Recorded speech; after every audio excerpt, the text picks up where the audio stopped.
کے سامنے ہاتھ اٹھاتا ہے، گڑ گڑاتا ہے، اور اللہ تبارک و تعالیٰ اس وقت چاہے وہ بچہ ہو، چاہے وہ بزرگ ہو، چاہے وہ جوان ہو، چاہے ہماری ماں ہو، چاہے ہماری بہن ہو، اگر اللہ کے سامنے گڑ گڑائیں گے، یاد رکھنا اللہ تعالیٰ کسی کی دعا کو رد نہیں کرتے، قبول کرتے ہیں، لیکن شرط یہ ہے اخلاص ہو، دیکھ دکھاوا نہ ہو، غرور و تکبر نہ ہو، دیکھ دکھاوا نہ ہو، بلکہ بہت سادگی کے ساتھ بن کر بیٹھو۔ سمجھو بس اب ہم اللہ کے سامنے ہیں، آپ یہ سمجھ لو اللہ ہمارے سامنے کھڑا ہے، دنیا ہمارے سامنے نہیں ہے۔ دنیا جس وقت ہم نماز کے اندر کھڑے ہوں،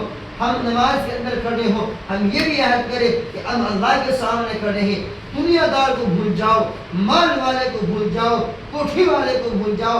میرے بھائی، میرے بزرگ، یہ نماز، یہ قرآن ہی تو قیامت کے دن کام آئیں گے، یہ آپ کا مال جائیداد کوٹھی بننے کام نہیں آئیں گے، یہ آپ کے اعمال ہی کام آئیں گے۔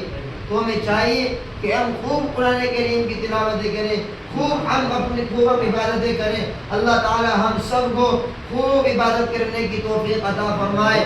اللہ تعالی ہمارے ان تراویح کو قرآن کریم کی سننے اور سنانے کو بھی قبول فرمائے۔